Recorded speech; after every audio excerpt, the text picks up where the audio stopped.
Hello, and welcome to the Church of Fuck You. I'm St. Patrick. Well, church, we're about to go down a rabbit hole. We are about to go to Crazy Town. Now, I know some of you may be thinking, oh my gosh, what are you doing? The title of this video is ridiculous. What are you doing? Just follow me for a second. Follow me as I explain to you why you should vote for Donald Trump. Now, I know there will be some people say, I could never vote for Donald Trump. He is an outright liar. Aren't all politicians outright liars? I mean, how is he all of a sudden different than every other fucking politician out there? He's a hypocrite. He changes what he says, by the minute. One day he's for something, the next day he's against something. It's just ridiculous. Don't all politicians do that?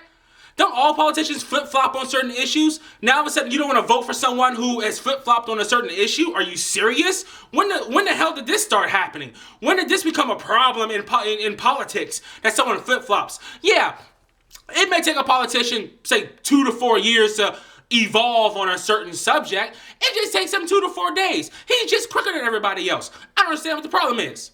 Some people may say, oh my gosh, I can never, ever vote for Donald Trump. He said horrible things about women. He's been very disrespectful towards women. Isn't that like a prerequisite in order to get into the Republican Party? Don't they all say horrible shit about women? How is this something somehow new or different? Or how are people all of a sudden, surprised at a politician, especially a Republican one, saying something demeaning towards a woman? What the fuck? Where have you been? So all you people who say, okay, fine. You disregarded all the reasons why I don't want to vote for him, and I'm sure there are many others. Why should I vote for him? Now let me explain to you why you should vote for him. One, and this is like a Democrat's wet dream, he can totally destroy the Republican Party. Now let's see what happens. Now, let's say for the primaries. If he actually gets the primary nomination, and he gets the majority of the votes, or he gets the majority of the delegates, and they don't let him, if they don't give him that nomination at the convention, the Republican Party could actually fucking shatter. It could split completely. There will be people who are for Donald Trump, there will be people who are against Donald Trump, and literally it could totally shatter the Republican Party. There are Republicans losing their fucking mind right now because they think he might win. They hate this dude so much that the one way just to be like, you know what, fuck you Republicans, is to vote for him. That would be amazing. There is an establishment in the Republican Party. It's actually in both parties, but we'll leave the Democrats out of this one right now. There's an establishment in the Republican Party where they feel like you have to be a part of them in order to receive any votes or, receive their backing or receive their funding or receiving anything. And Donald Trump is like the fucking wild card. And if that wild card is to win, again, it could destroy the Republican Party. Just think about that for a second. I'm not saying it will. What I'm saying is it could. And if it destroys the Republican Party, it would be amazing, because that means for some of us, there's one more party to go, one more major party to go, and then hopefully we can have some kind of change in the way our government runs. Amazing. Now let's say, fine, he wins. Let's say, fuck it, they don't want to destroy the party. Let's say they go ahead and give him the nomination, and he goes, and he gets the full back in the Republican Party. Could you imagine the fucking debates between him and Hillary? It would be epic. It would literally be the entertainment. Every debate, I would get my popcorn, get my soda, sit down in front of the TV, and just watch this shit. Because Hillary's gonna say something slick, like, oh, well, Donald Trump has been disrespecting women for years, and he'll just say something, because he's really just out there. He'll just say something random like, I've been disrespecting women. I think your husband has disrespected more women than I have. And it'll be like, oh my gosh, no the fuck, he didn't just say this.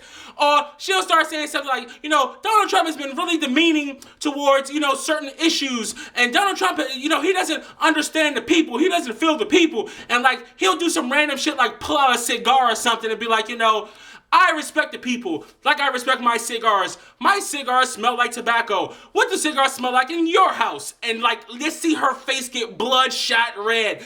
That would be epic. Completely epic. Just worth the price of admission.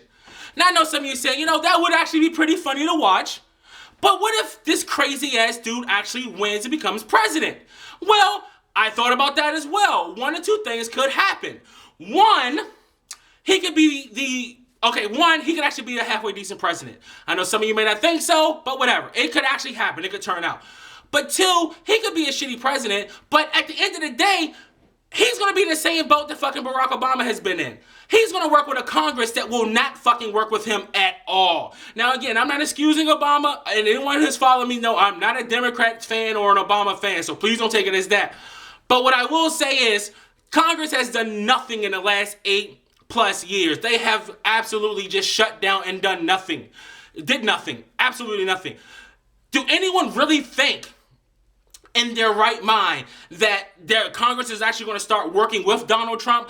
Donald Trump will come in there and be like, hey, I want to change your lunchtime. You know, instead of having lunch at, say, 10:30 or 11:30, let's have it at 12. And like 15 fucking congressmen would stand up to filibuster it. And there will be 6 weeks later where it's like breaking news on CNN. Congress has decided on lunch. Like, literally, they would do nothing. Democrats would hate him, Republicans would hate him, and he would do absolutely nothing as president.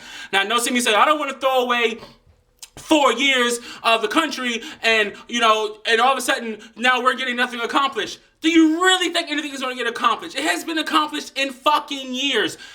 We're going to be at a fucking stalemate until we change the system, until we can actually promote change and do something different than what has been done. And the only person right now that can possibly bring about that change, whether it's in a good way or a really bad way, is fucking Donald Trump. That's why people are voting for him, because he can break the mold of all the bullshit of the rich getting richer, the poor getting poorer, and like nothing is fucking changing. Absolutely nothing. He is the one person, and I'm going to say he will do anything, but just if he can get in there, an outsider, someone who has, you know, is not on anyone's team, can get in there and actually just voice an opinion, it will bring about, or it could bring about, so much fucking change. And I find it funny how the Democrats have been the ones for years pushing, you know, we want to change, we want a revolution, we want all this. And it's the fucking Republican, the outcast Republican that can actually make all this shit happen. It's fucking epic. So that's why I say you should vote for him. Because it would be entertaining at the least and hopefully country changing at the worst. Sorry, I got tongue-tied. I apologize. All right, man, that's it. Thanks for watching. Thanks for listening. This is St. Patrick. I'll see you later.